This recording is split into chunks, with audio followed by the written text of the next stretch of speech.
Vamos a continuar en esta segunda parte, el tema que iniciamos antes, a partir de la experiencia de Moisés en el monte Horeb. Una experiencia que vamos a ver que se repite en forma muy parecida con Elías, el profeta, lo vamos a ver mañana. ¿Qué es lo que indican estas experiencias que cuenta la Biblia? Es importante tener en cuenta una cosa.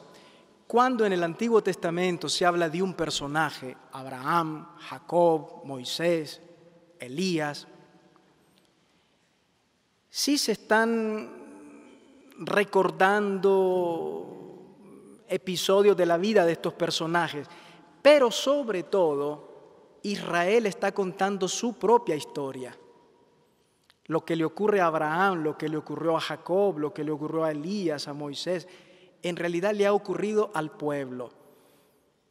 La Escritura, la Biblia, fue puesta por escrito para contar la historia del pueblo y esa historia se encarna en estos personajes. Lo que quiero decir es que esta experiencia de Moisés no es solamente suya. La Biblia la cuenta porque es la experiencia de Israel. Y hemos dicho que la experiencia de Israel es la experiencia modelo para todos nosotros. Lo que le ocurrió a Moisés es lo que le ocurrió al pueblo siempre y lo que nos ocurre a nosotros, que necesariamente vamos purificando nuestras concepciones de Dios a lo largo de la vida.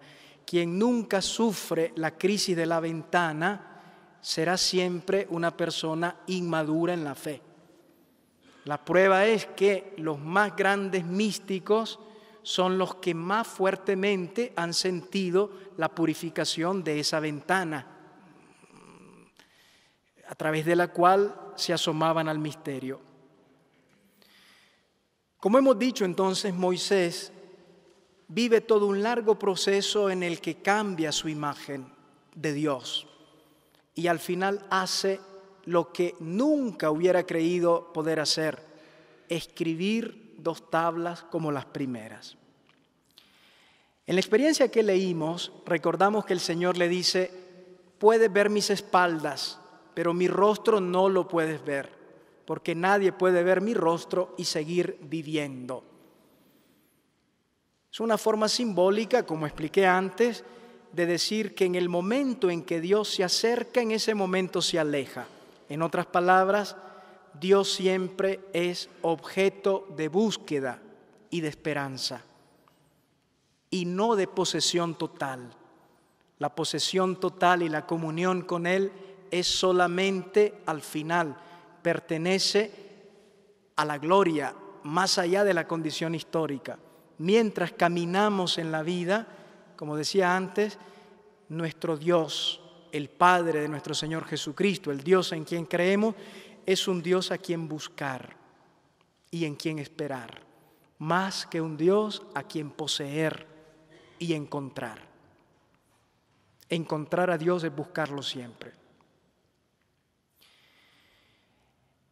La tradición hebrea ha interpretado este pasaje de Moisés en el Horeb de una forma muy interesante. El hecho que el Señor le muestre a Moisés las espaldas, pero no le muestre el rostro, dice la tradición hebrea que se debe a que Dios tiene 2 lados, un lado visible y un lado invisible. La parte trasera hacia nosotros y el lado invisible, el rostro, hacia Él. 2 vertientes de lo divino hacia nosotros y hacia Él. Dios es revelación y al mismo tiempo inaccesibilidad. Dios es conocimiento y al mismo tiempo desconocimiento. Dios es revelación y ocultamiento. 2 lados tiene el misterio de Dios. Muy interesante esta imagen, porque los hebreos la han aplicado a una fórmula clásica que ellos tienen para decir el nombre de Dios. Ellos dicen el nombre de Dios con una frase muy sencilla: Hakadosh Baruch Hu. Hakadosh quiere decir el santo. Y a continuación agregan Baruch Hu, bendito sea Él. Saben que en la tradición hebrea no se pronuncia el nombre de Dios. Y entonces dicen el santo, bendito sea Él. Entonces ellos explican que al decir el santo, están aludiendo al lado invisible, al rostro, al lado inaccesible, a esa parte separada de nosotros que no logramos comprender, a esa parte que es silencio, porque no poseemos la capacidad de escuchar. El santo. Santo en la Biblia quiere decir el diverso, el infinitamente separado y distinto de nosotros. Así es Dios.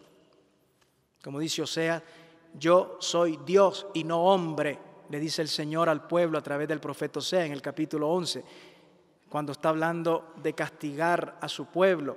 Dice el Señor, no lo castigo porque yo soy Dios y no hombre, es decir, no reacciono como los hombres, con ira y con venganza. Yo soy Dios, actúo con misericordia, soy diverso. Esa es la santidad de Dios. Y al decir Hakadosh, el santo, el hebreo alude al rostro, a la parte invisible, al silencio que no podemos escuchar. Pero a continuación añaden Baruch Hu, bendito sea Él. Esta es una bendición de parte nuestra. Indica nuestro lado. Ese lado con el cual podemos entrar en relación, experimentar algo y conocer. El lado suyo, el rostro, es indecible, no se puede decir, es imperceptible, no tenemos la capacidad para comprenderlo totalmente, porque Él es infinitamente santo y grande. Pero el lado nuestro lo podemos percibir y provoca en nosotros una bendición. Entonces dicen los hebreos, el lado indecible se dice en el lado visible, lo indecible se dice en lo dicho. Podemos percibir algo de su lado en nuestro lado.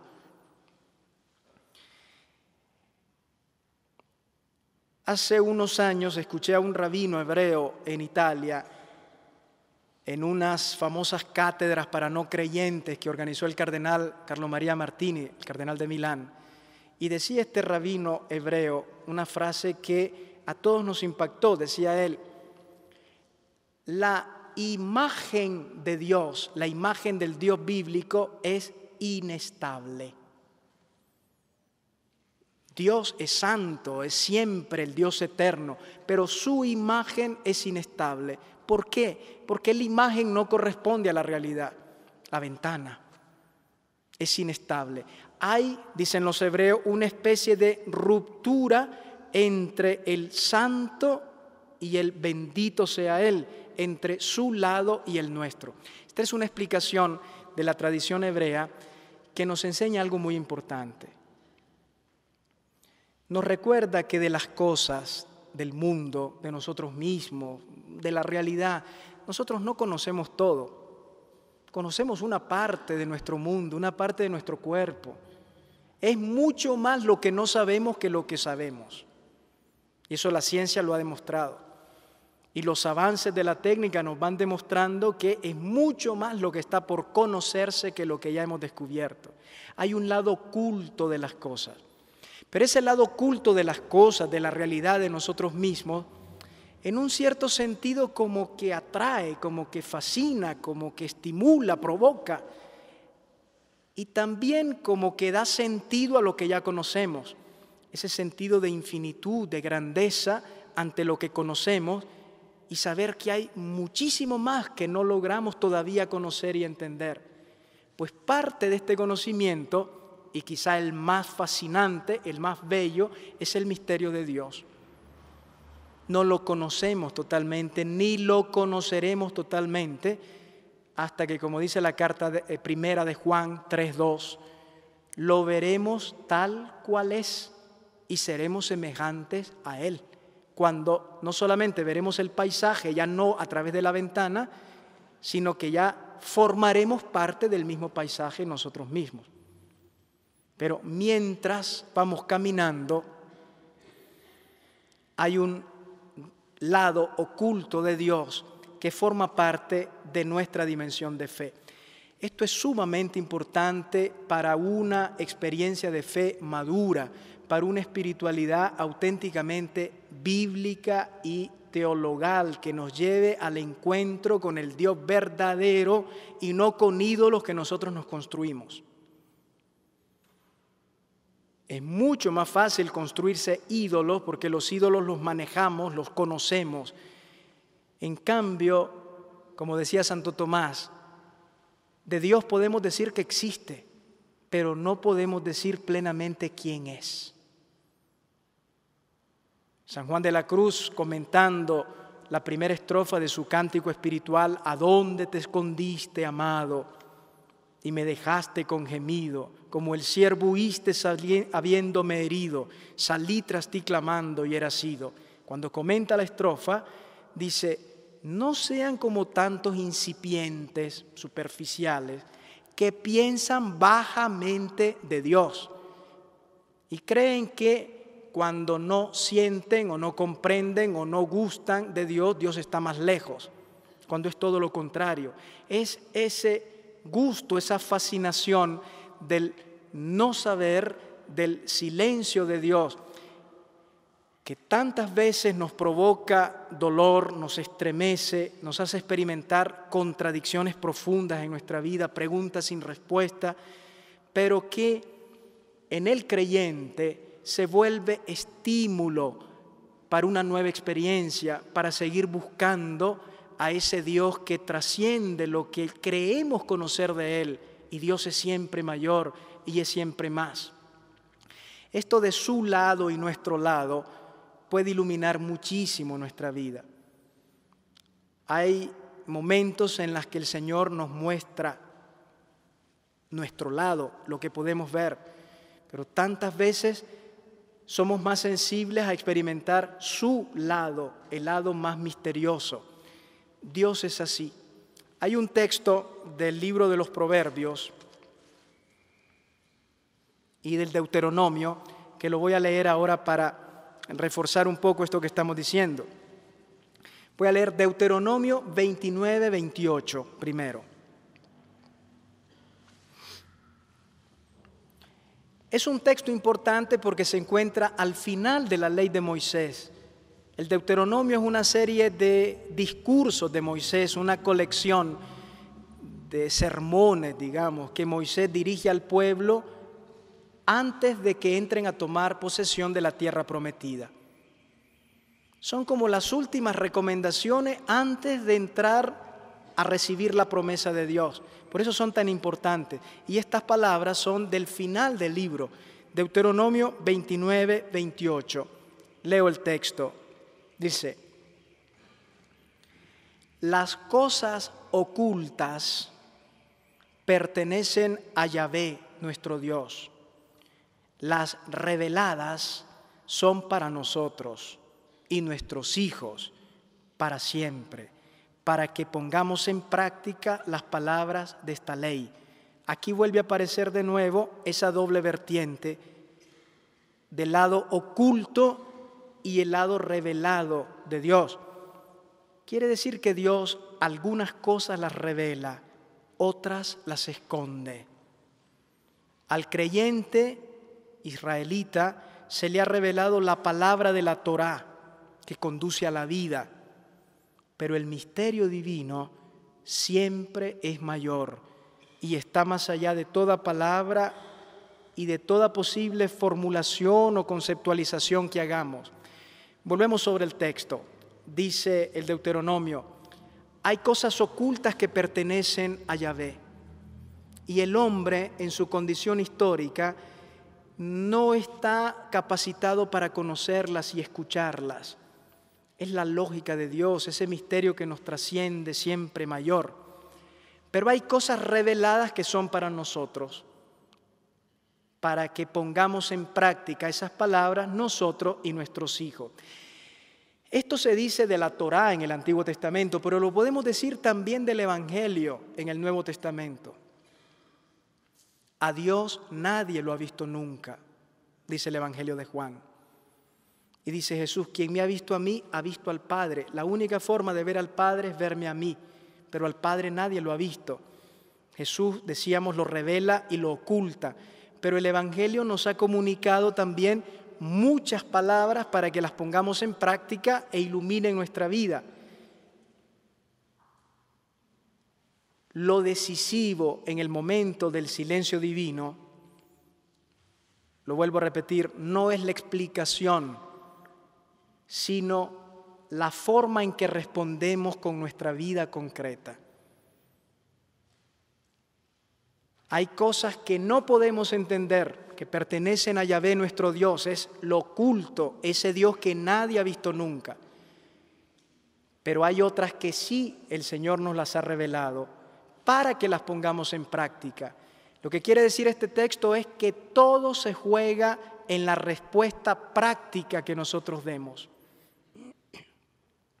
en la perseverancia, en la fidelidad a la palabra del Señor, en el no abandonar el camino, en el no construirnos un becerro de oro como Israel en el desierto, o decir como el Rashá del Salmo 10:4, no hay Dios. En realidad, todo se juega en la respuesta práctica que el hombre da. El Señor nos ha revelado unas palabras para que las pongamos en práctica nosotros y nuestros hijos. Lo que quiero decir con todo esto es que en el camino de la fe siempre tendremos que enfrentarnos y entrar en comunión con ese lado visible y ese lado invisible, su lado y el nuestro de Dios. Por eso es que la fe es al mismo tiempo noche y luz, oscuridad y certeza, precisamente porque creemos en ese Dios que se nos ha revelado, pero al mismo tiempo se ha retirado para permitir nuestra fe. El silencio de Dios crea nuestra fe, no la destruye. Es la posibilidad de creer la que nos da el silencio de Dios. Porque es muy fácil creer en Dios cuando todo nos sale bien. Pero cuando no hay evidencia concreta, solamente un amor fuerte, una confianza sin límites, nos hace seguir experimentando y viviendo en comunión con Él. Su retirarse crea nuestra libertad y nuestra fe.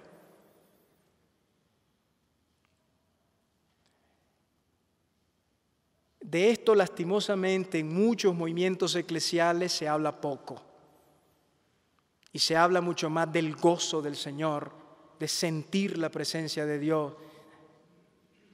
Y sí, hay una certeza que nos acompaña, pero si queremos madurar en el camino de la fe, no podemos olvidar que todo eso son ventanas para asomarnos un poco al infinito misterio de amor, de vida y de libertad que es Él. Pero la ventana no es Él. Lo que sentimos no es Él. Son eso, pequeñas ventanitas a través de las cuales percibimos algo de Él. De ahí eso que decía al inicio, que su lado no es para aplastarnos, es todo lo contrario. Ese lado misterioso, silencioso, el rostro que dice el Antiguo Testamento que nadie puede ver, ese Dios que dice el Evangelio que nadie ha visto nunca, es precisamente el objeto de nuestra búsqueda y el que funda nuestra fe. Y este es el único camino creyente. Hay otro texto, Proverbios 25:2. Este proverbio pertenece a una serie de colecciones de proverbios dedicados a la educación del futuro monarca en Israel. Con estos proverbios se educaba al que iba a ser rey, al príncipe. Dice así: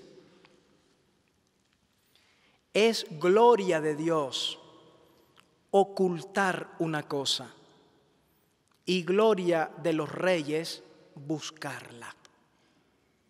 Cuando la Biblia dice gloria, utiliza la palabra hebrea kabod, que quiere decir peso, el peso de algo. Nosotros diríamos el honor, lo que vale, o sea, el valor de Dios, el peso de Dios, el honor de Dios, su gloria, es justamente el hecho de que es inaccesible, que es más grande que nosotros. Y eso provoca en el hombre la respuesta más adecuada y más auténtica, la adoración amorosa, el abandono confiado en alguien que es mayor que yo, en un amor que es no como el humano, es el amor misericordioso, gratuito y sin límite. Ahí está la grandeza de Dios, porque la grandeza y la gloria de Dios no es una vanagloria, es la gloria de un amor inconmensurable e infinito, fuente de vida constante. De allí que su gloria, el lado escondido, sea fuente de vida para nosotros. Es ese amor que no es como el nuestro. La gloria de Dios es ocultar una cosa. Allí está su gloria, su honor, su valía, su peso, es precisamente esa dimensión oculta que nos hace buscarlo y nos hace, como dice el Salmo, derramar nuestro corazón y todas nuestras preocupaciones en Él, porque así de grande y de glorioso es su amor. Pero es gloria de los reyes, y en este sentido el rey representa, como los ancianos de Sión ayer, a toda la colectividad. ¿Cuál es la gloria del rey? ¿Dónde está su grandeza, su peso, su honor, su valía? En buscarlo al Señor. La gloria de Dios es su ocultamiento. La gloria del hombre es buscarlo continuamente.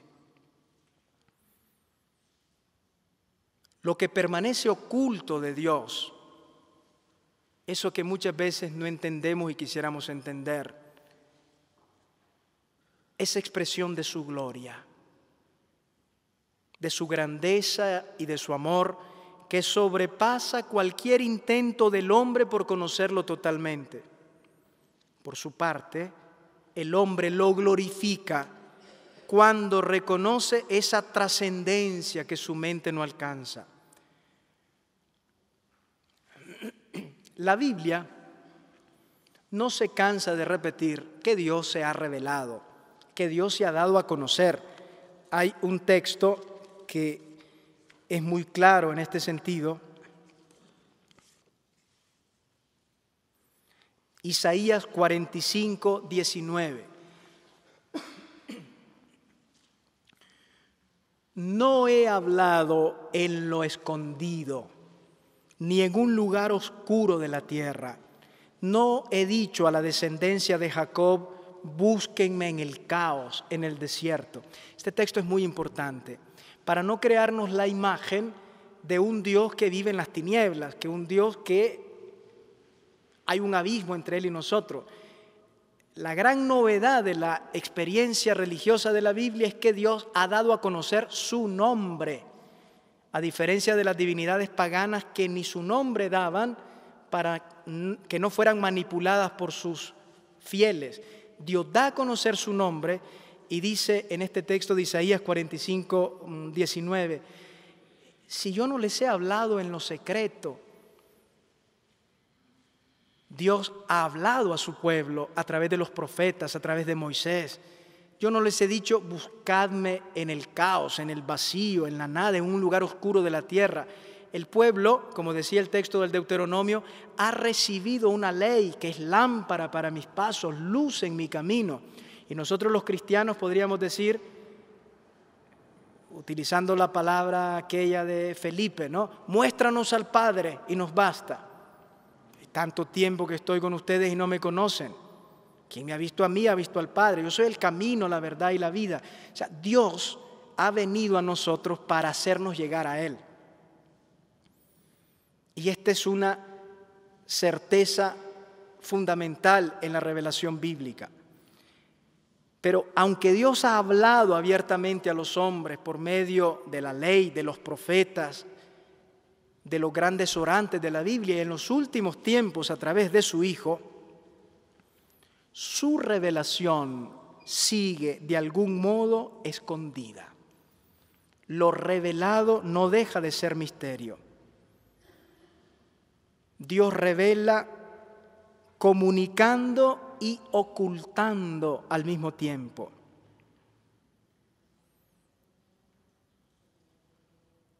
No podría ser de otra manera.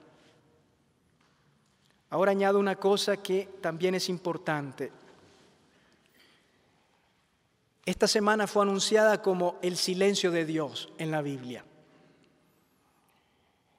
Y han visto que yo no me he detenido a tratar, qué sé yo, el dolor de una enfermedad incurable o un sufrimiento moral de tantos años o personas que tienen 20 años de aridez en la oración o gente que le está pidiendo al Señor algo desde hace mucho tiempo y no le responde.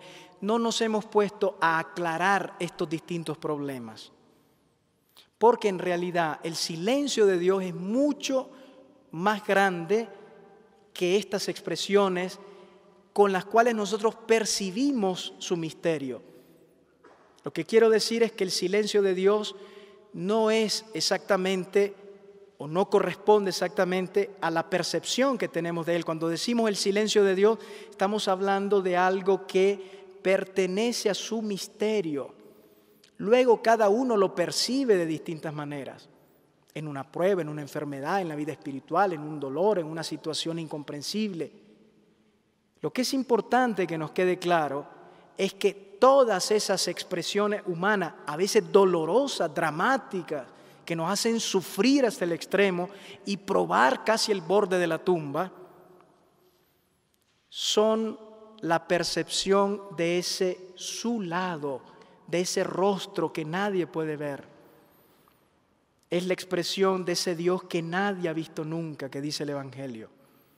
Y de ahí que sea la ocasión propicia para experimentarlo. No digo gozosamente y claramente, pero sí ocasión de encontrarlo. Y encontrándolo, encontrar una discreta luz y un discreto consuelo que nos haga agrandar nuestra ventana, porque el paisaje nunca desaparece.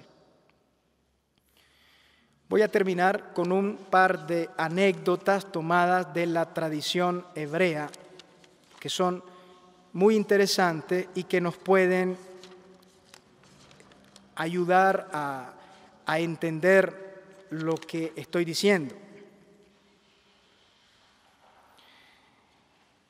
Esta es una anécdota de la tradición judía que nos ayuda a entender esto del lado silencioso, misterioso, oculto de Dios.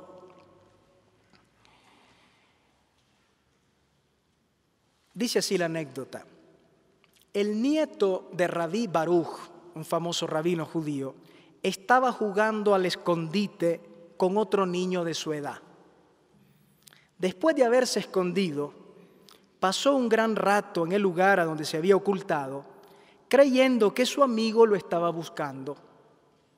Después de mucho tiempo salió el que se había escondido y se dio cuenta de que su amigo se había ido sin ni siquiera buscarlo y que no había servido de nada haberse escondido. Corrió entonces llorando al estudio del abuelo Rabí Baruj, lamentándose del amigo que no lo había buscado cuando se escondió. Después de escuchar el relato, Rabí Baruj se echó a llorar y dijo: también Dios dice, me escondo y ninguno me busca. Esta anécdota de la tradición hebrea ilustra eso que hemos venido diciendo. El ocultamiento y el silencio de Dios crea y fundamenta y hace posible el acto de fe. No lo destruye, lo posibilita. Dios se esconde, y dice San Juan de la Cruz, para que lo busquemos en fe y amor. Un famoso estudioso judío, Abraham Joshua Heschel, que fue hace unos años el gran impulsor de los nuevos estudios sobre los profetas en el Antiguo Testamento,